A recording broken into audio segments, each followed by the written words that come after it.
Salam kenal semuanya, Bunda. Saya Ayu. Untuk di sini saya tidak ingin menggurui, tapi saya hanya men-sharing. Kebetulan untuk bagian pola asuh seharusnya ini khususnya untuk spesialis. Karena pola asuh yang kita terapkan ke anak itu sebenarnya akan mempengaruhi karakter sifat anak hingga dewasa. Ya, gitu. Oke, poin yang pertama.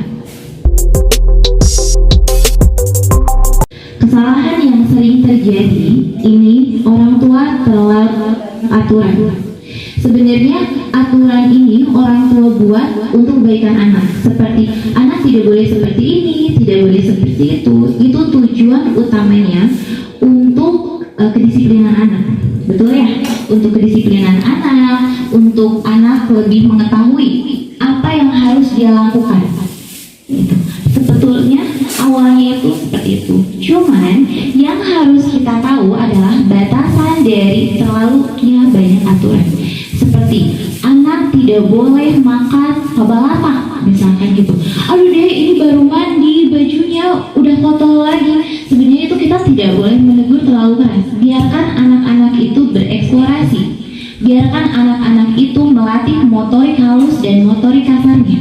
Misalkan bayi, kita beres mandi nih, bayinya udah bersih. Terus ketika dia makan belepotan, rasanya seperti apa?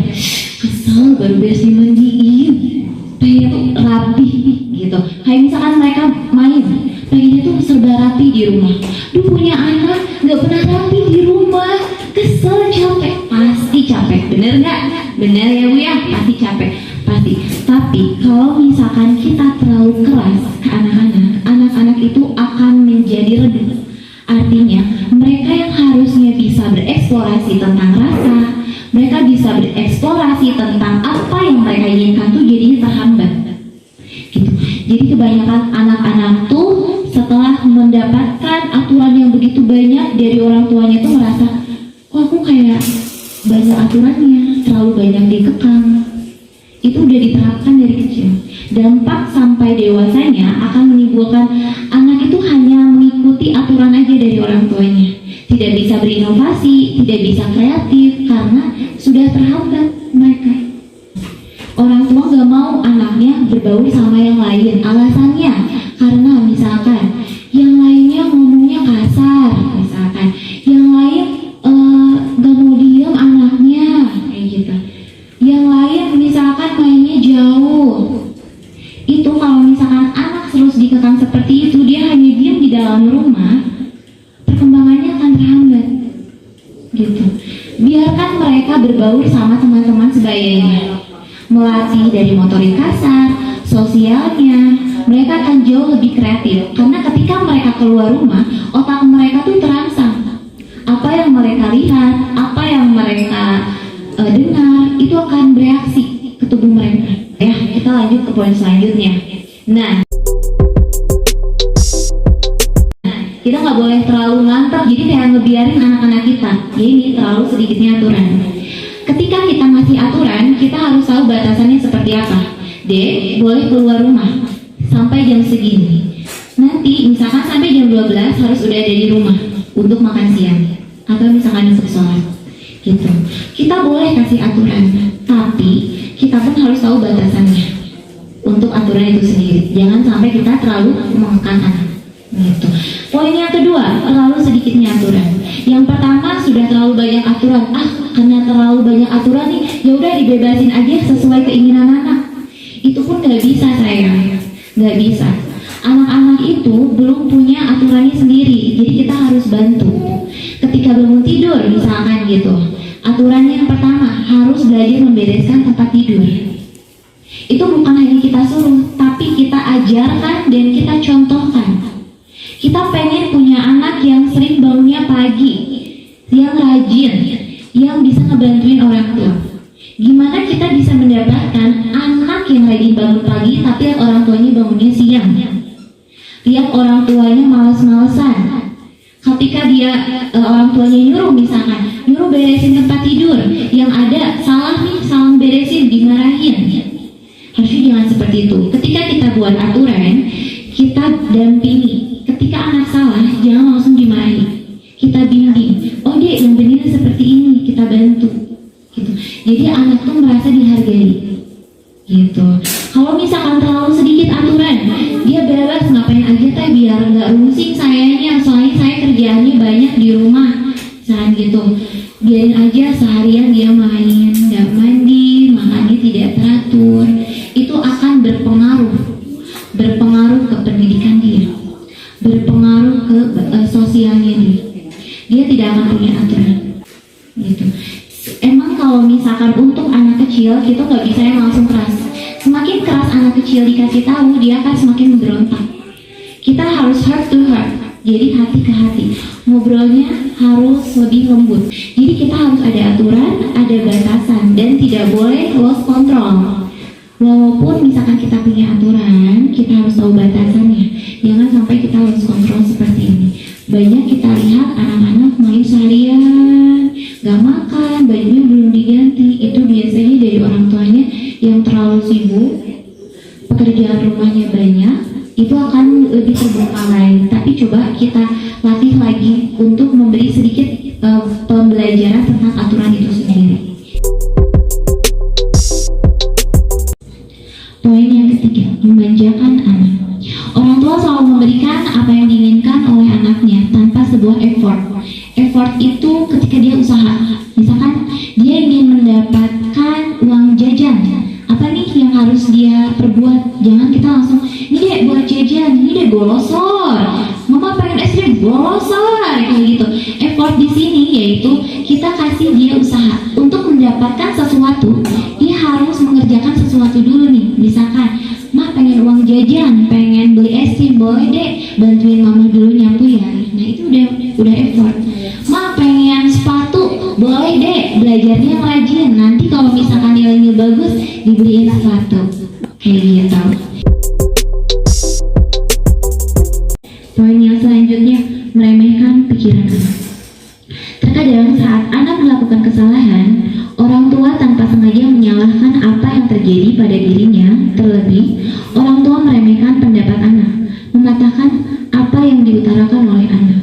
Dampaknya, kurang rasa percaya diri, anak tidak mendengarkan orang tua, emosi kurang terjalin. Di sini meremehkan pikiran anak itu ketika anak berbuat salah. Misalkan dia menjatuhkan piring link, misalkan ibunya langsung marah, dia kamu bla bla bla bla bla bla. Anaknya belum ngomong nih, belum ngomong faktor apa nih penyebabnya kenapa si piring bisa jatuh. Kita udah anak diem aja. Biasanya kayak gitu ya, anak diem aja. Dia belum bisa ngutarain, dia sebelum dia ngutarain ini udah dipotong sama ibunya. Itu namanya meremehkan pikiran anak. Gitu. Jadi kita kalau misalkan terjadi sesuatu, kita tanya, dek kok ini bisa kayak gini, apa penyebabnya? Gitu. Kita harus komunikasi dua arah. Kita jangan jadi orang tua yang otoriter. Orang tua otoriter itu kita mengatur semua kegiatan anak. Anak harus sesuai keinginan saya. Kalau tidak sesuai, saya emosi membludak-bludak. Itu nggak bisa. Kayak gitu. Karena anak pun punya neutron atau dia otaknya berkembang secara sendiri. Gitu. Kita nggak boleh seperti itu. Misalkan dia punya pendapat, ketika misalkan sudah dewasa, mah saya pengennya sekolahnya di sini. Oh enggak nggak boleh, bla bla bla. Itu sudah meremehkan pendapat anak, udah mematahkan semangat anak. Belum juga dicoba udah dipatahkan. Kalau misalkan ibunya tidak seret dengan sekolah itu, kasih penjabaran ke anak. Dek, sekolahnya seperti ini, kekurangannya seperti ini. Kita harus menjabarkan. Jangan semena-mena kita patahkan tanpa suatu alasan yang jelas. Kita boleh nggak setuju sama pendapat anak, tapi kita juga harus tahu apa penyebabnya kita tidak setuju, supaya anak pun mengerti. Kalau misalkan anak mengutarakan pendapat, kita dengerin aja dulu. Kita dengerin, jangan karena kita merasa sudah lebih senior, sudah lebih tua, tahu tentang kehidupan, kita tidak mendengarkan anak. Yang dibutuhkan anak itu adalah orang tua yang bisa mendengar. Kebanyakan sekarang orang tua hanya ingin didengar, tidak ingin mendengarkan curhatan dari anak. Dan anak itu akan lebih nyaman ketika orang lain bisa jauh lebih bisa mendengarkan mereka. Nggak sedikit anak-anak yang curhatnya ke orang lain, ke ibu orang lain, karena di rumahnya mereka merasa tidak nyaman. Yang selanjutnya, membandingkan anak dengan orang lain. Ini adalah poin yang paling penting dan sering dirasakan oleh anak-anak, termasuk saya sendiri. Jangankan dibandingkan oleh orang lain, saya dibandingkan dengan diri saya sendiri pun saya nggak mau. Misalkan gini, kok Cahayu kemarin mah kayak gini ya, sekarang kayak gini, kan nggak enak ya. Apalagi ini anak dibandingkan. Misalkan, jika orang tua pernah sesekali atau sering membandingkan anak, sebaiknya hentikan kebiasaan ini.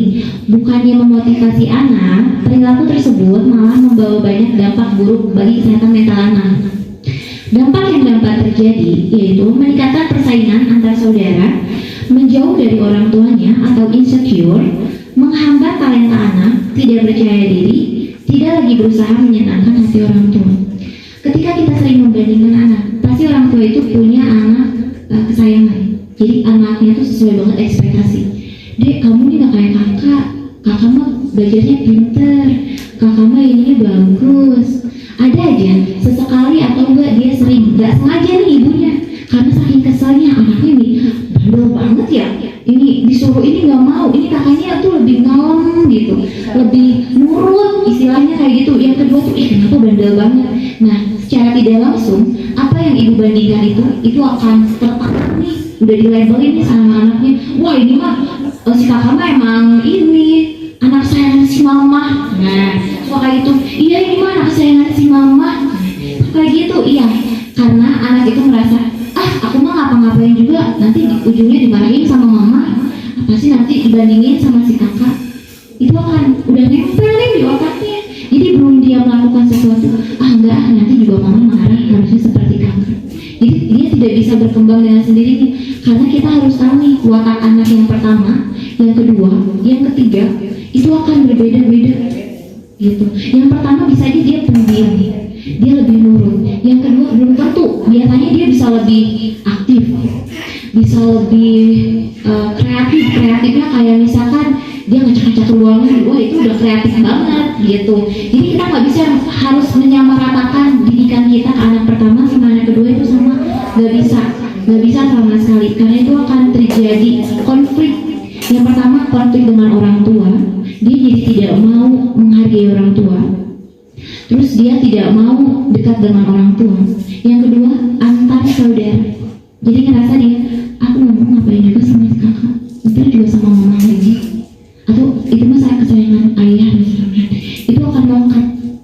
Jadi karakter anak yang sering kita marahi, sering kita banding-bandingkan, kita remehkan, dia akan jauh lebih keras, atau bahkan dia sangat tertutup kepada orang tua. Dia akan menyimpan semua masalahnya itu sendiri tanpa bercerita ke orang tua. Gitu.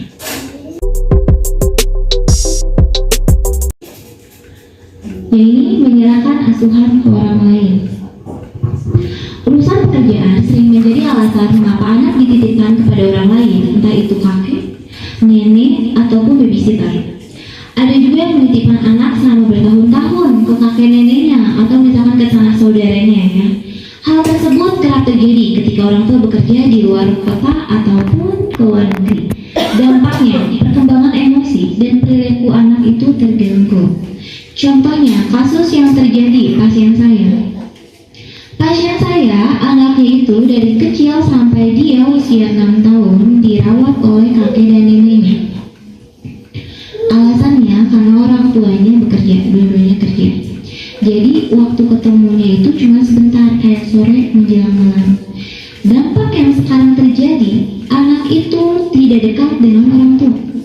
Jadi merasa yang menjadi orang tua itu adalah kakek dan neneknya. Semua keputusan keputusan ada di kakek neneknya. Anak itu tidak mau berinteraksi lebih dalam kepada orang tuanya, bahkan ke orang tuanya itu jadi kayak ke orang lain, cuma nongol, udah pulang lagi ke kakek neneknya. Jadi di sini peran orang tuanya itu tidak ada nih bonding. Bonding itu ikatan batin antara orang tuanya udah hilang kalau misalnya seperti ini. Boleh, nggak salah kita menitipkan anak di kakek nenek ataupun saudara kita dengan alasan kita tetap menjalin bonding. Bonding itu ikatan. Caranya gimana? Kalau misalkan ibunya benar-benar sibuk, ibu bapaknya benar-benar sibuk nih dalam 1 minggu, luangkan waktu di mana orang tuanya libur, ibu dan bapaknya harus ada waktu quality time sama anak, benar-benar sama anak, nggak ada kakek sama neneknya. Kayak misalkan ini udah terlanjur nih teh, gimana dia anak saya udah diasuh sama kakek neneknya, kasih tahu untuk kakek neneknya keterlibatan orang tua itu sangat penting. Keterlibatannya seperti apa? Ketika ini anaknya minta sesuatu ke kakek nenek, biasakan anak harus diajarkan izin dulu kepada ayah dan ibunya. Oh iya dek, kita tanya dulu mama sama ayah ya. Nah, itu sudah ada keterlibatan. Memang harus seperti itu, karena baik buruknya anak tetap anak kita, walaupun kita nitipin ke kakek nenek. Gitu. Jangan sampai nanti anaknya sudah dewasa, dia karakternya tidak sesuai kita menyalahkan kakek nenek. Tidak bisa seperti itu. Karena kita pun harusnya terlibat di situ. Kemana nih kita yang harusnya hadir? Peran orang tuanya nggak ada. Jadi usahakan sesibuk apapun kita, serepot apapun kita harus meluangkan waktu bersama anak. Yang ketujuh, memberikan contoh yang buruk. Meniru kebiasaan orang tua merupakan salah satu tahap perkembangan anak yang penting. Tahap meniru ini biasanya muncul saat anak berusia 1 tahun. Dampak yang terjadi, anak akan meniru apa saja yang dilakukan orang tuanya, mulai dari penggunaan bahasa hingga perilaku sosial. Apa yang dilakukan ibu dan bapak selama di rumah 24 jam itu dilihat, didengar, direkam oleh otak dan akan dia lakukan. Ketika ibunya sering marah-marah, ketika mereka melihat orang tuanya sering berantem di depan mereka akan melakukan hal yang sama. Ketika ibunya melakukan pemukulan fisik kepada anak, mereka akan melakukan hal yang sama, entah itu kepada orang lain ataupun kepada temannya sendiri ataupun ke orang tuanya sendiri. Itu hal-hal yang secara tidak sengaja kita lakukan. Dek nggak boleh, contohnya, dek nggak boleh ya main gadget, tapi ibunya main gadget seharian. Dek nggak boleh ya kamu main terus di sana, tapi mamanya main terus, nggak ada pernah di rumah. Kayak gitu. Dek kamu nggak boleh ya makan yang pedas-pedas, mamanya ngebakso mending pedas. Nah itu hal-hal yang kayak gitu tuh secara nggak sengaja kakaknya dilarang, tapi mama sama ayahnya juga ngelakuin. Itu gimana? Jadi anaknya bingung. Jadi mereka akan cenderung meniru hal-hal yang dilakukan oleh orang tuanya. Kayak misalkan bangunnya siang, rumahnya misalkan seringnya babalatak, piringnya nyimpennya di mana aja. Anak pun akan seperti itu. Habis makan kita lupa nih, nggak langsung simpan piringnya, taruhnya di lantai.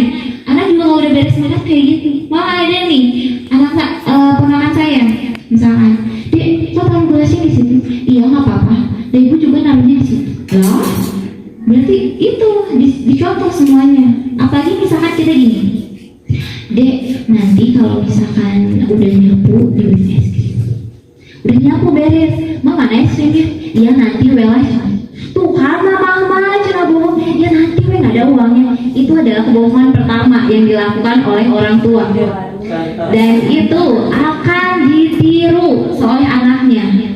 Nanti dia bakalan kebiasaan, nggak apa-apa deh bohong juga, mama juga suka gitu, suka ngejanji-janji, tapi nggak ada nih. Nah, itu akan ditiru sama anaknya. Jadi kalau misalkan kita memang lagi butuh nih, misalkan lagi butuh keluar, kasih penjelasan kita mau kemana. Jangan sampai nanti anaknya juga ikutan kayak gitu. Misalkan dia mau kemana, mau main sama teman di sini deket, taunya kemana.